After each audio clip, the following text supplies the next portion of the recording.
What up, y'all? It's your boy, Mr. Downtown Melo, and you're listening to the Entertainment Report on iHeartRadio, live from Orlando for Thursday, September 8th, 2022, delivering some major stories and trends going on in the world of entertainment and beyond. You can follow the show on Facebook, Twitter, or Instagram, facebook.com/The Entertainment Report with Ray Melo, that's RAYMELO, on Twitter at The Enter Report, or on Instagram at The Entertainment Report. You can listen to the show anytime you want on iHeartRadio. Just go to iHeart.com or your iHeart phone app, search for The Entertainment Report, and it'll take you to the page.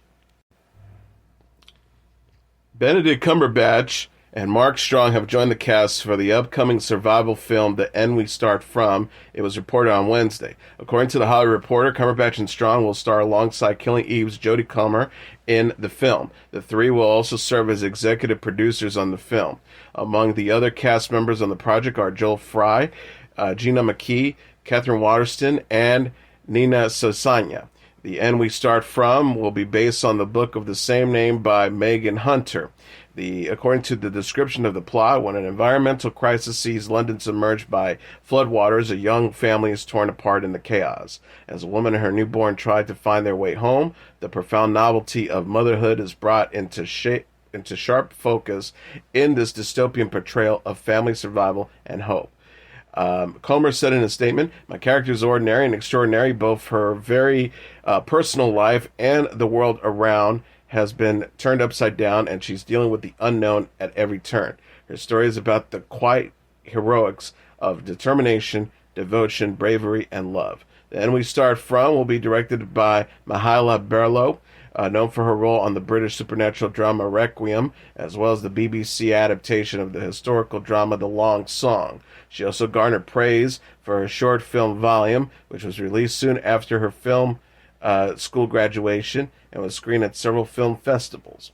Bello told Variety, "The End We Start From is a unique and original take on survival films, one that feels in tune with the climate crisis we're experiencing now. It delivers an honest look at the nature of a hero, someone forced to be brave who sometimes can't be.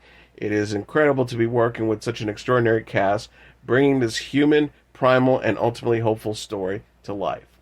Perhaps best known for his portrayal of Doctor Strange in the Marvel Cinematic Universe, Cumberbatch has also appeared in several blockbuster films, including 12 Years a Slave, The Imitation Game, 1917, Star Trek Into the Darkness, and The Hobbit. Cumberbatch has been nominated for 2 Academy Awards, in addition to multiple BAFTAs and Golden Globes. He was also named Time Magazine's 100 Most Influential People in the World in 2014. Studio Canal is giving a glimpse of the new film, What's Love Got to Do with It? The studio shared a trailer for the romantic comedy Wednesday featuring Lily James, Shazad Latif, and Emma Thompson. What's Love Got to Do with It explores how to find lasting love in today's world. The film follows Zoe, played by James, a documentary filmmaker and dating app addict who documents her childhood friend and neighbor Kaz's journey in his arranged marriage to a bright and beautiful bride from Pakistan. The official description reads, as Zoe films his hopeful journey from London to Lahore to marry a stranger chosen by his parents, she begins to wonder if she might have something to learn from a profoundly different approach of finding love. What's Love Got to Do with It is written by Jemima Khan and directed by Shikar Kapoor, Shabana Amiza, Saji Ali, Ashim Chaudhry, Jeff Mirza, and Mim Shakir also have roles. The film will have its world premiere September 10th at the Toronto International Film Festival. Amazon is giving a glimpse of the new film My Policeman. Prime Video shared a trailer for the romantic drama Wednesday featuring Harry Styles, Emma Corrin, and David Dawson. My Policeman is based on the Betham Roberts novel of the same name. The film follows Tom, played by Styles, a closeted gay policeman living in the 1950s Britain, where homosexuality was illegal. The trailer shows Tom openly court and marry Miriam, played by Emma Corrin, a schoolteacher, while having a secret love affair with Patrick, played by Dawson, a museum curator. Linus Roach, Gina McKee, and Rupert Everett play older versions of Tom, Marion, and Patrick in the 1990s. The official description reads, a beautifully crafted story of forbidden love and changing social conventions. My Policeman follows 3 young people. Policeman Tom, played by Styles, teacher Marin, played by Korn, and museum curator Patrick, played by Dawson, as they embark on an emotional journey in 1950s Britain. My Policeman is written by Ron Nasawander and directed by Michael Grandage. The film will have its world premiere at the Toronto International Film Festival, where the cast will be honored with the TIFF Tribute Award for Performance. TIFF runs Thursday through September 18th. The movie opens in theaters on October 21st and begins streaming November 4th on Prime Video. Netflix is giving a glimpse of the new film, The Good Nurse. The streaming service shared a trailer for the true crime drama Wednesday featuring Jessica Chastain and Eddie Redmayne. The Good Nurse is based on the Charles Graeber book, The Good Nurse, a true story of medicine, madness, and murder. The film follows Amy Lothran, played by Chastain, a nurse and single mother with a life-threatening heart condition, who learns her friend and colleague, Charles Cullen, played by Redmayne, is a serial killer. The official description reads, suspicious that her colleague is responsible for a series of mysterious patient deaths. A nurse risks her own life to uncover the truth in this gripping thriller based on true events. Nahamdi Ashamuga, Nora Emmerich, and Kim Dickens also have roles. The Good Nurse is written by Kristen Wilson Karnitz and directed by Tobias Lindholm, with Darren Aronofsky and Scott Franklin as producers. The film will have its world premiere September 11th at the Toronto International Film Festival and open in theaters October 19th. The movie starts streaming October 26th on Netflix.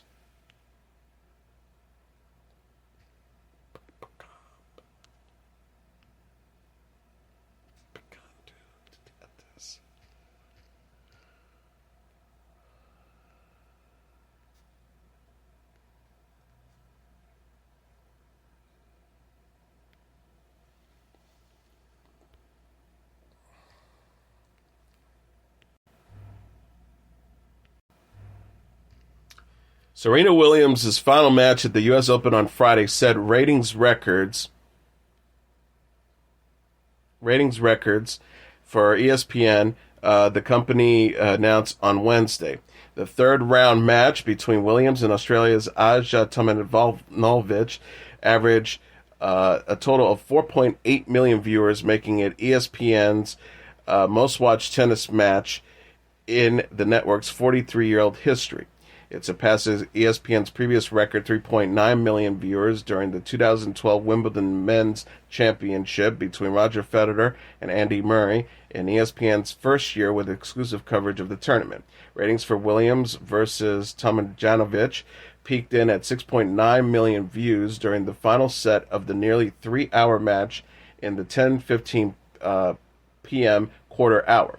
The match also was the most viewed telecast of the day for the broadcast and cable network and total viewers and all key male persons demographics, ESPN said.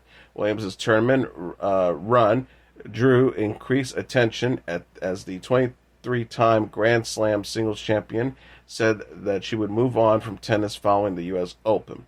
She began the tournament by defeating Dianka Kovanic of Montenegro in straight sets before toppling the second seed Aned Komnetev of Estonia 2-1. Her run would ultimately end in the match against Tomljanovic, who won 7-5, 6-7, 6-1 on Friday night. Williams also teamed up with her sister Venus for their first major doubles match together since 2018, but they were eliminated in the first round, falling to Luki Hideka and Linda Kozanokova of Czechia. All of Williams' matches were met by fanfare and videos highlighting her achievements played before she took the court, and celebrities packed the stands. When asked if she would reconsider her plans to move on from tennis following the match with Tomljanovic, Williams let the door open for return. She says, "I don't think so, but you never know."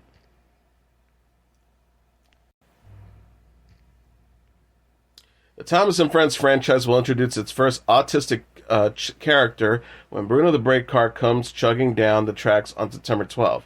Mattel Television said Wednesday that Bruno will make his debut in the show Thomas and Friends, All Engines Go on Cartoon Network. Voiced by autistic actor Chuck Smith, Bruno will be a joyful, pun-making brake car, according to Mattel, adding that he is great at his job and keeps big, heavy cargo steady with his strong brakes. Bruno rolls in reverse at the end of the train, which gives him a unique perspective on the world. The character will display many of the same traits and qualities as an autistic person. who has seen a recent uptick in their representation in films and TV shows. Mattel says detail-oriented Bruno enjoys schedules, routines, and knows where all the tracks lead on solder. The toy company added that Bruno would play a vital role in the series. He will not be limited to just TV as Deadline reported that the character will be featured in a YouTube series, podcast, and music album, among other things. Christopher Keenan, the senior vice president and executive producer at Mattel, says Bruno's introduction organically embraces a global audience that is underrepresented and deserves to be celebrated in children's programming. So much care and thought went into the development of his character, and we can't wait for audiences to meet and love Bruno as much as we do. Bruno will join the cast of the famed British children's franchise, which is based on the Railway series of books by Wilbur Aldery, and it aired in one form or another from 1984 to 2021. All Engines Go, a reboot of 20 animated series, is co-produced by Mattel, debuted later that year. All Engines Go also stars the voices of Misha Contras as Thomas, along with Charles Zessler, Ava Rowe, Neil Crone, and Bruce Dow.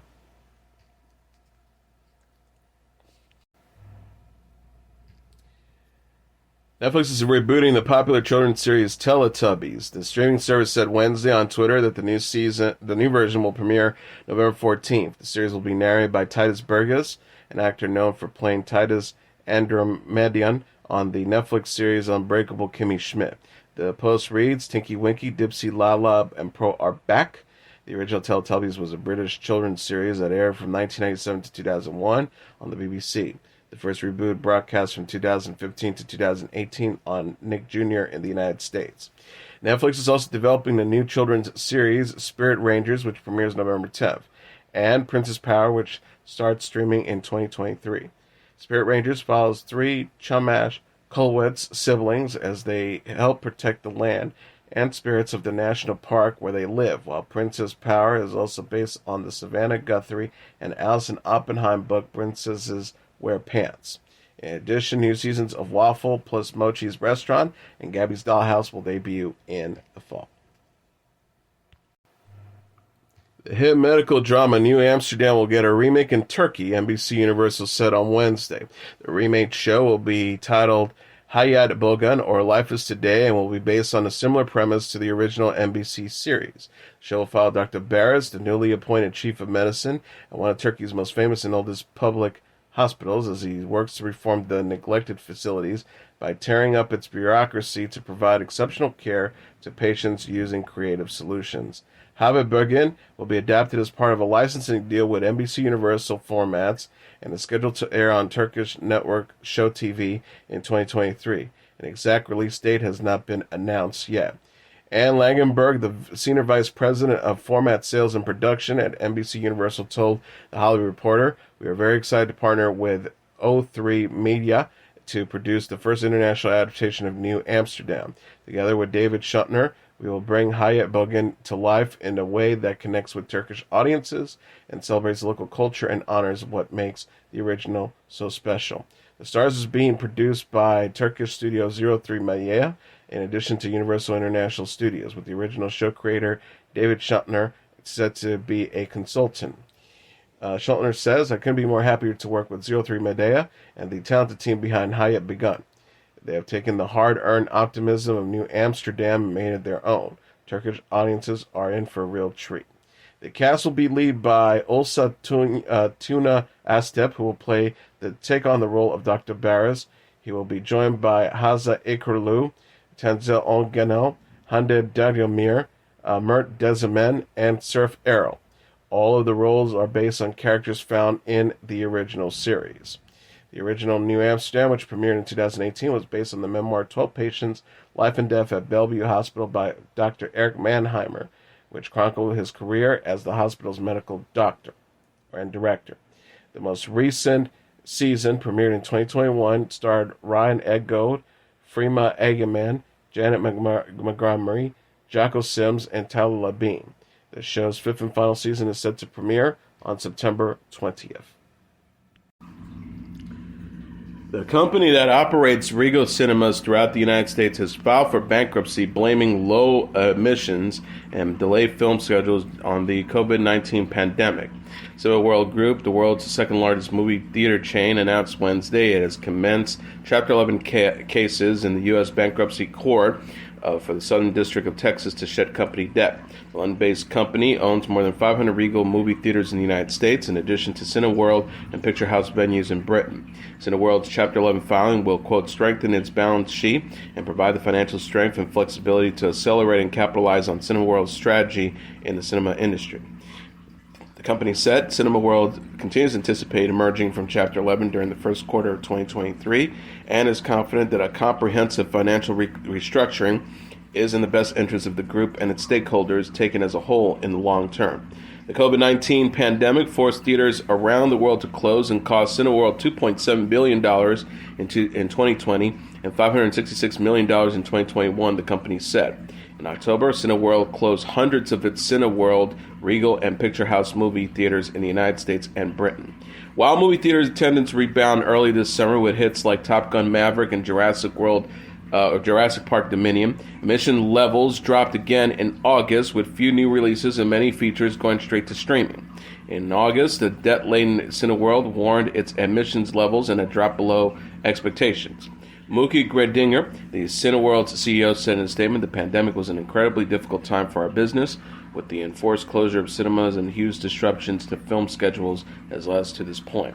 As part of the restructuring, Cineworld plans to, quote, pursue a real estate optimization strategy in the United States and intends to engage in collaborative discussions with U.S. landlords to improve cinema lease terms to further position their groups for long-term growth. Gredinger said, this will allow us to continue to execute our strategy to reimagine the most immersive cinema experience for our guests through the latest and most cutting-edge screen formats and enhancements to our flagship theaters. He finally said, our goal remains to further accelerate our strategy so we can grow our position as the best place to watch a movie. Kim Kardashian is adding to her growing brand with the private equity firm called Sky. The Wall Street Journal reported Wednesday that Kardashian will be helming the firm, which will focus on investing in consumer and media-related businesses. Kardashian will not only be alone in the endeavor, as she will be teaming up with Jay Sammons, the previous head of consumer funding at mega venture capital group Carlyle, to run Sky. The Journal reported the firm will make investments in several sectors relating to consumerism and media, including hospitality, luxury goods, digital commerce, and entertainment. In a post on social media, Sky said it would focus on both control and minority investments in high-growth, market-leading consumer and media companies. The Journal reported the venture began when Samson, who was a friend of the Kardashians, approached Kim and her mother, Kris Jenner, about starting the firm. Jenner will also join Sky as a partner. Sky is the latest in a line of business ventures for Kardashian, who first became famous for her appearance on the reality show Keeping Up with the Kardashians, and was married to rapper Kanye West for 8 years. She launched her own beauty brand, KKW Beauty, in 2017 and sold a stake in the business later that year that reportedly valued in at $1 billion. Kardashian also has Skims, a line of shapewear for women, as well as investments in real estate and a content deal with Hulu that the family signed in 2020. It was reported by Forbes in April 2021 that Kardashian had officially crossed the threshold and became a billionaire. She is possibly not the first member of her family to hit that net worth either. Her youngest sister, Kylie Jenner, was named Forbes as the youngest self-made billionaire, though critics have argued against this title due to the Kardashian family's foundational money and influence. Sky says it hopes to have made initial investments by the end of the year. Lea Michele was met with multiple standing ovations while making her debut in the Broadway musical Funny Girl. The 36-year-old singer and actress received 6 standing ovations during her debut performance Tuesday at the August Wilson Theater in New York. Michele, who replaced Beanie Feldstein as Fanny Brice, was greeted with a standing ovation as soon as she took the stage. Michele and the cast also took their first bows to a standing ovation, as seen in a video on the Funny Girl official Instagram account. Michelle's former Glee co-star Jonathan Groff, Glee's creator Ryan Murphy, and actors Drew Barrymore, Zachary Quinto, and Lee Pace were among the stars in the audience. Michelle paid tribute to Feldstein, Julie Benko, Yuffie Adedema and Barbra Streisand, who originated the role of Fanny on Broadway, in a post on Instagram stories ahead of her debut. She wrote, "For the Fannys who have traveled fiercely graced the stage before me at Beanie Feldstein, at Juju Jubilee, at Yuffie Adedema, you all have climbed the mountains that is Fanny, and I am honored to be in your company. And of course, at Barbra Streisand, our queen." Funny Girl marks Michelle's first Broadway role since Wendella Bergman in the 2006 musical Spring Awakening. The actress is best known for playing Rachel Berry on Glee, which had a 6-season run on Fox from 2009 to 2015. Michelle has largely kept out of the spotlight since former Glee actress Samantha Marie Ware accused her in 2020 of making the Glee set a living nightmare, or hell. Michelle apologized at the time for any pain she caused. Celebrity couple Behati Prinsloo and Adam Levine are having another baby on the way. Entertainment Tonight reported Tuesday that Prinsloo and Levine are expecting their third child together. People confirmed the news. The Daily Mail showed photos Tuesday of Levine and Prinsloo out to lunch Saturday in Santa Barbara, California. Prinsloo showed her baby bump in a blue floral dress. Prinsloo, a model, and Levine, the singer and frontman of Maroon 5, married in July 2014. The couple have 2 daughters, Dusty Rose, 5, and Gio Grace, 4. Prinsloo said in an interview on the Ellen DeGeneres Show in 2019 that Levine wants 5 children. The model said at the time that she would be okay with 3 or 4 kids. She said, "I thought I wanted 5, but now I think maybe 3 or 4 would be good." Prinsloo told ET in November 2021 that she was open to having more children. She said, "You know what? Never say never. We want a big family. Who knows? We're living it up to fate and just what happens. What will happen, will happen. There's no limits to it." Prinsloo is known for her modeling work with Victoria's Secret, and of course Levine is the frontman for the pop rock band Maroon 5. Jane Fonda says that she's feeling stronger than ever than she has in years after the beginning of her treatment for cancer. The 84-year-old actress gave a health update and thanked fans for their support in a blog post Tuesday after recently being diagnosed with B-cell non-Hodgkin's lymphoma. Fonda wrote, "I have been deeply moved and uplifted by all the expressions of love and support since I made the public the fact that I've been diagnosed with B-cell non-Hodgkin's lymphoma. My heartfelt thanks to all. The message of love and support means the world to me." She added, "I want to say again that this is a very treatable cancer and much progress has been made with the medicine patients are given." Fonda says that she's about 3 weeks past her first chemotherapy section. She says, "I must tell you that I feel stronger than I have in years. The doctor told me the best antidote to the tiredness that chemotherapy can cause is to move, walk. I've been walking very early before the record heat kicks in. Also, working out." Fonda was previously diagnosed with breast cancer in 2010. She said on Tuesday, "This is not my first encounter with cancer. I've had breast cancers and had a mastectomy and come through very well, and I will do it again." Fonda went public with her non-Hodgkin's lymphoma diagnosis in a post Friday and said she had started chemotherapy. The actress says she considers herself privileged to have health insurance and access to the best medical care out there. Offset took the stage on The Tonight Show with Jimmy Fallon. The 30-year-old rapper performed melody of his songs Code and 54321 during Tuesday's episode of the NBC Late Night Talk Show. Code with Moneybagg Yo and 54321 are expected to appear on Offset's second studio album. The rapper has released 2 other singles in 2022, New to You with Calvin Harris, Normani and Tekashi, and Big 14 with Triple Red featuring Moneybagg Yo. Offset also discussed his son Waveset's first birthday. Offset and his wife rapper Cardi B threw Waveset a car-themed birthday party earlier this week. Offset says, "We did a big one for him. We do it big in with our kids. We love our kids. We want to have a good time and bring our family together. We travel a lot. We be gone a lot. So we bring our families together, make it a big celebration for the kids." He also said, "Even though he's one, at the end of the day, we went through life and we didn't have opportunities. I bet if my mama had the chance, she would have went all out and did what she wanted to do for me. So I'm just lending it to my kids." Cardi B shared photos from the party Tuesday on Instagram. She captioned the post, "Words can't describe how this boy came into my life and stole my heart. Name fits you perfectly. You, the wave." Offset and Cardi B also have 4-year-old daughter Culture Carrari. Offset has 3 other children, Kayla, Jordan, and Cody, with previous partners. And finally, the New York Comedy Festival and the Bob Woodrow Foundation have announced a lineup for the 2022 Stand Up for Heroes benefit. Singer musician Bruce Springsteen and comedian and television personality Jon Stewart will take place in an event November 7 at the David Geffen Hall at Lincoln Center in New York. The benefit will also feature actors Amber Amon, folk rock band Lumineers, and comedians Jeff Ross and Liza Schlesinger. Stand Up for Heroes will kick off the New York Comedy Festival. The annual event benefits the Bob Woodrow Foundation, which aims, quote, to find fun, shape, and accelerate equitable solutions to help the veterans and military community thrive.